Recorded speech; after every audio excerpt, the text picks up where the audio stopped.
to great. There is no other option.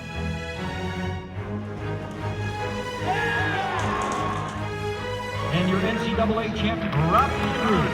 We're going back to Omaha! Play a high level of basketball and a game that's fun to watch. We are a team, capital letters, team. He's now called national champion, which is really neat. Now we're making happen out there. Let's finish this thing on the field.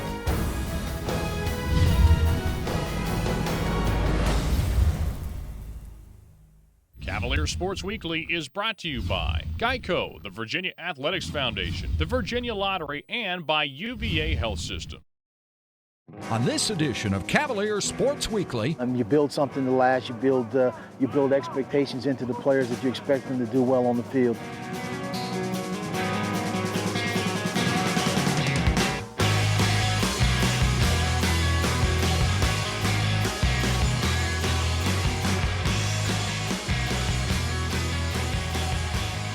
Here's Moore attacking with the left hand. Ooh, what a rocket. Under moving the air. Right off the window with the right. Welcome to Cavalier Sports Weekly. I'm Charlie Finnigan from the women's lacrosse team. Spring football is underway. We caught up with the head coach, Mike London.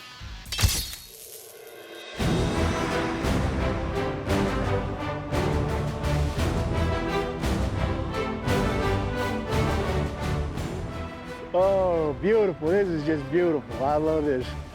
I love this. Huh? That's right. That's right. Team bonding.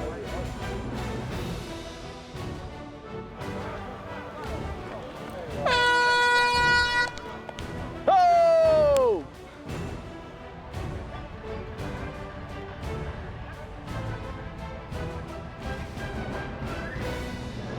Ball, just like that. All right? And the back point, who's running, and make sure I do not see the back point of that ball. Use your elbow, your forearm, and squeeze it towards your chest, nice and tight, just like that. All right, step back, you guys get it. Oh my goodness, come on. Come on. They ain't waltzing through Matilda.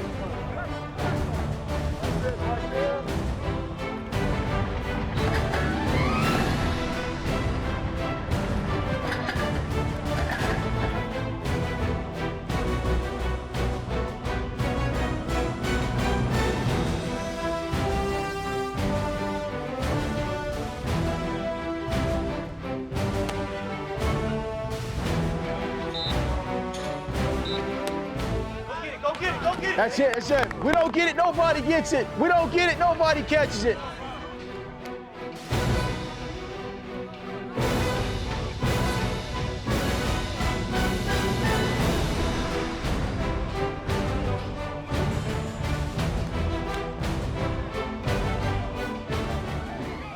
Guys started into our offenses and defenses kind of accelerated. I mean, you always want to make sure that when you start, you want to be fundamentally sound.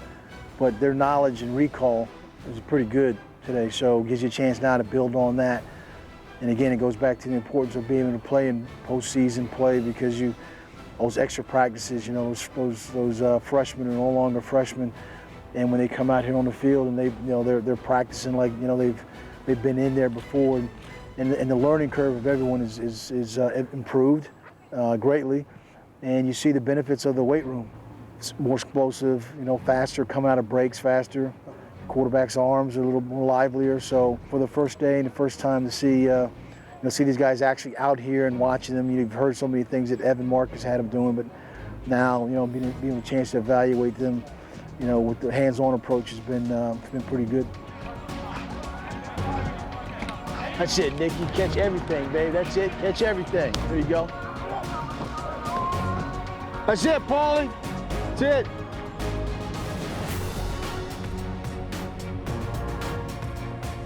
Come on, cut. Come on, cut. Come on. There you go. Come on. Keep everything tight. Come on. The biggest thing is kind of building the program to last. You build a program to try to build upon the success of last season, but you can't be complacent by any means. And so we're in that that third year stage of the message being consistent. Playing some of these young guys because of recruiting allowed us to get them, and now still relying probably on this class coming in to provide some more depth. But I think the expectations are to do well and play well. This portion of Cavalier Sports Weekly is brought to you by Geico. 15 minutes could save you 15% or more on car insurance. Welcome back to the show. Our women's basketball team continues in the women's NIT tournament. Here are some of the highlights.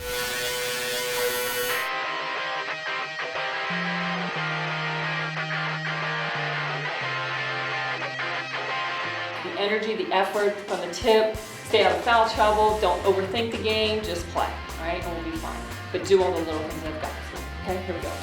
Moore dribbles into the front court to Shine to Gerson, whips it inside to Edgar, driving the lane and lays it off the window with the left hand. Now left baseline to Sidner, who threw it away. Ball trickles into the backcourt and Moore picks it up down the sideline. Moore shuttles to Franklin, layup and the foul in transition.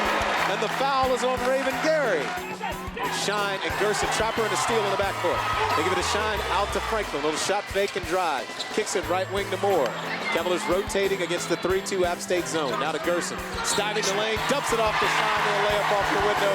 Good from the left baseline. Raven Gary in transition gives to Anna Freeman, and she'll give it up left corner to Mallow for three. Good. And App State on the board. 7-3, Virginia at 17:09. Franklin in transition, kicks to Moore, left corner, jumper, yes! It's a long two to give Virginia a 7-point advantage, 17-10. Weldon gives it back to Freeman on the right wing now. Right sideline to Mallow, bounce pass to Sharkey on the right baseline. Back out to Mallow for a 22-foot three, boom! Straight on, 4 of 5 from 3, and ASU leads by 1. Now to Mallow on the right wing and threw it right to Gerson. Gerson picked off the pass. Shades of Carolina Georgetown, and back comes Moore the other way, feeding McCall in transition. I just thought we executed well on both ends of the floor. We shot, close to 60%. I love our pace that we're playing at these last two games. She'll outlet to Moore. Moore in transition, kicks right corner to Franklin for three. Timeout. Gary gives to Sidner on the right wing. Right corner to Mallow. Open for three again. In and out, no good. Rebound, Sidner crashing and laid it off the window with the right hand. Here's Moore driving right baseline. Pull up jumper. Strokes it over Sidner. 28-20, Virginia by 8 at 6:55. And Moore at the top of the circle now. Moore gives to Gerson. Curling. Pull up jumper right in the lane. Good. Rise and fire. That's a pretty square up jumper. Virginia up 10. Here's Moore attacking with the left hand. Ooh, a little up and under move in the air. And laid it off the window with the right hand. I don't think any of us are ready to stop playing. So, whatever the case may be, like Coach says, as a team, we go where Ari goes. She's the floor general. When she's playing well, when she's playing at a great pace, then we all tend to follow. So whatever it is, I hope she doesn't stop. Got it into Edwards, who lost the basketball. Picked up by Wolf with 1 second. Wolf's heave from half court. No good. Off the side of the glass, and that's the half. Virginia leads by 8. Defensively, get some tips and steals so we can get some layups down there. When we're doing that, we're good, right?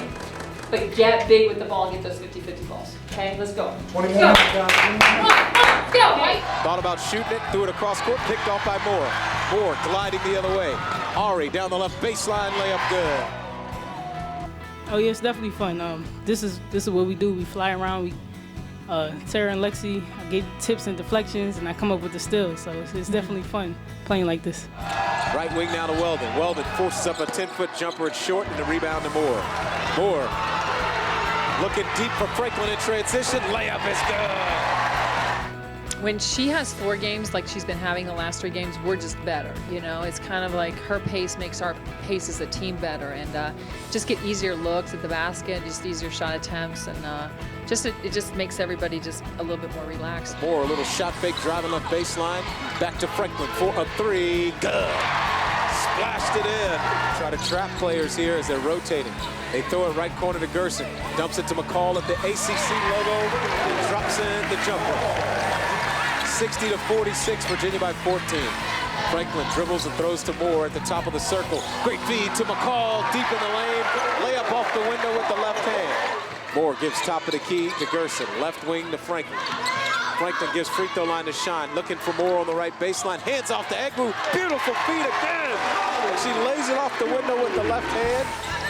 Wolf We'll give it back top of the key to McCall. Now free throw line to Pitts, going baseline to Shine. One dribble, reverse layup, good. McCall on the right wing gives to Pitts in the right corner. Pitts looking back door for more, catches in the air and lays it in. We've been given the opportunity to play in the postseason, which isn't something that a lot of teams have right now, so we just want to take advantage of it. This portion of Cavalier Sports Weekly is brought to you by UVA Health System, dedication beyond measure. Last weekend, men's lacrosse faced off against Ohio State in Columbus. Here are the highlights and a look at their upcoming game with Hopkins.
I can't repeat for you what I said to the team at the end of the first period. You know, it was mostly about ground balls, essentially. We ran over some ground balls early, gave them possessions, let them get a couple of goals early so they could play they wanted to play, which was to play, you know, very slowly. I give our kids credit for working back, you know, knowing that we needed to be patient. We weren't going to get it all back in one shot, and just steadily kind of chipping away at it until we were able to get back in the game at halftime and to make a game of it in the second half.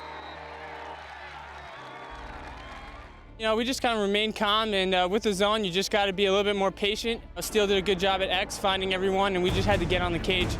A couple of times we had some good opportunities, and we just kind of, you know, missed wide, but as soon as we got on the cage, good things started to happen.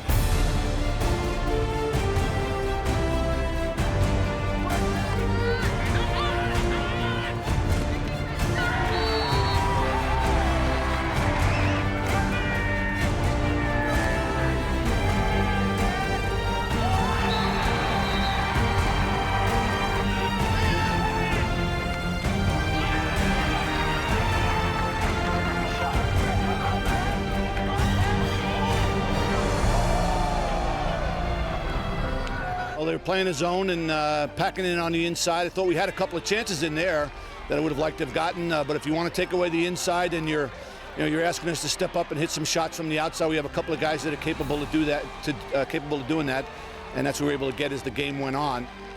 You hate to make a living on those outside shots, but if they're going to pack it in the way that they did, we just got to hit a couple of those, and we did enough to loosen them up a little bit. They came out in the zone, and it was a really compact zone, so we were having trouble finding the pass lanes early on in the game.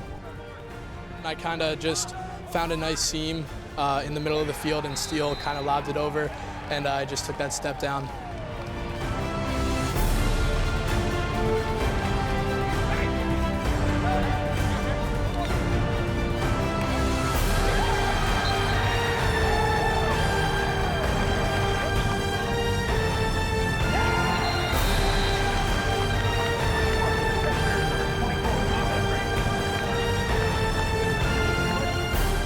I think we've been improving every game, and I think we did improve in this game as well. We came out a little slow in the first, so hopefully we'll continue to improve in Hopkins and then grab another win.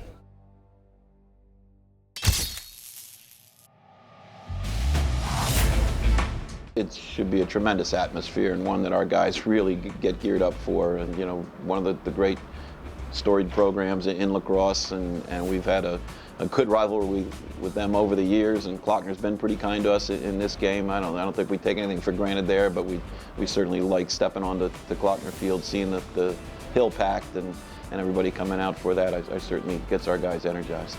And they've been pretty consistent at the defensive end, and it starts with a guy by the name of Tucker Durkin, who I'm sure will be matched up on Steele, and one of the real marquee matchups in our game in terms of an attackman versus a defender, maybe the best in their position in the country. I think the first thing you notice about the Johns Hopkins defense is how big and physical they are, and it's a group that has matured over the last couple of years. They may have took their lumps as freshmen, and they have really grown up over the last couple of years. And the challenge for us, I think, is to really make them move their feet and get them in motion on defense. They're a team that does not particularly like to slide a lot if they don't have to. And if we just turn it into a one-on-one matchups trying to bull our way through, we could be in some trouble. But if we can get the ball moving and get them moving their feet, I think we have a better chance of being effective. This group of middies that they have is as good a group as we're going to face all year. We understand that we're going to have to support in ways that we probably haven't up to this point. And just when a team does force you to slide in many instances is that things get open and you got to figure out how to cover up quickly. And that's what they've been proposing that problem to all the other teams they played, and now it's going to be our struggle, and hopefully we can get out on the perimeter and cover some of those guys, not have to slide to everything, but when we do have to go, we need to be in a position to support and everybody get on the same page. So we're excited about it, we're excited about the opportunity, and hopefully we put our best stuff forward.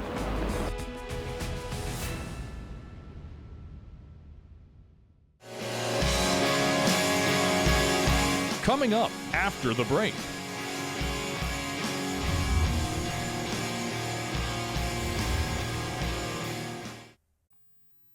This portion of Cavalier Sports Weekly is brought to you by the Virginia Athletics Foundation. You are the foundation. Welcome back to the show. Our women's lacrosse team hosted JMU at Klockner. Here are some of the highlights.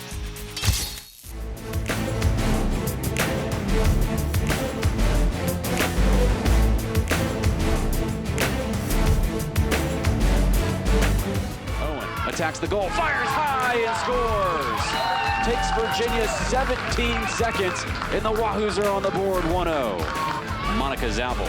Zabel trying to touch it on top. Catch made, player open, shot, score. Drifting down the right wing. Gardner, a low to high pass connecting on top, and a shot and a score. Owen surveying, comes topside, fires low, and bounce it bottom left corner. Clears and Dukes tied at 4. Owen up the right pipe, turns, fires, and buries it. Josie Owen was working offensively, and then Sloan Warren helped her out an awful lot. So for two players to really contribute most of our goals, the whole attack just did a nice job of staying in the moment. Sloan tucks it home! Cavs lead 6-5. It's 3 straight goals from Josie Owen. Not having the most accurate shooting can kind of put you off your game, but I hit my first few shots, and it kind of just carried me through. Zabel with a face dodge, rolling down the left pipe, feeding on top, behind the back, shot, score. That's a highlight. It's Ashley Kimmener with a ridiculous shot to the bottom right corner. Back to the right, sidearm pass connects behind the goal with Zabel. Feeds on top, player open, and a save made by Kolarik. We'll see if she gets the green light. Stevens fires high and tucks it home. Out front, driving in, Warren getting in, fires a high to low shot, buries it. And pulling it back out before flipping to Owen. Fires a left-handed shot. It scores. Owen now has 6 goals. She put our team on her back at times in the first half, especially, and the team just really rallied around her. So that was huge for us. You know, to be 5-4 right now feels a whole lot better than to be 4-5, and to beat a great James Madison team in the process, I think, is just giving us extra incentive and confidence. Baseball returned home after a road series with Florida State to take on VMI. Here's the game story.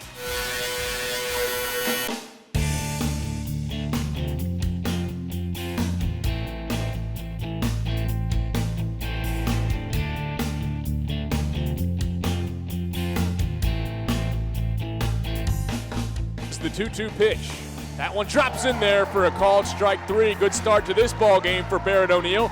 And left-handed bat against the righty Lopez, who comes to the plate, and Pappy launches this pitch into right field for a base hit. Taylor comes home to score easily as the Hoos have taken a 1-0 lead on the RBI single by the freshman right fielder, Mike Pappy. Here's the 0-1 pitch. King swings and lines this one out to center field. Rob Dickinson back for it, and he can't come up with it. It's over his head as he misplayed it. Coming home to score easily is Mike Pappy, and Jared King is around second and coasts into third. Nevertheless, the Hoos have taken a 3-2 lead. The next pitch is lined back up the middle. Clean base hit for Derek Fisher. Jared King scoots on home. He's aboard easily. And Derek Fisher picks up an RBI as the Hoos have jumped on top 4-2. The 1-0 pitch swung on and lined out into right center field. That's going to get down. Shiflett's going to come home to score easily for the 7th run of the day for Virginia. RBI base knock for Taylor as Werman goes first to third on the play as well. The 0-1 pitch from Watts to Bruno swung on and roped through the left side of the infield again for a base hit. Taylor comes on home and they're going to hold Cogswell at third. RBI single, Steven Bruno. 9-2 our score in the midweek rotation. 1-2 fastball called strike 3. Punch out from Troy Fullwood. Back-to-back K from Nick Howard. So here we go. Payoff pitch from Efforts on the way. In there for a called strike 3, and the Cavaliers win it. Thanks for watching Cavalier Sports Weekly. We have some great home games this week, so come out and support the Cavaliers.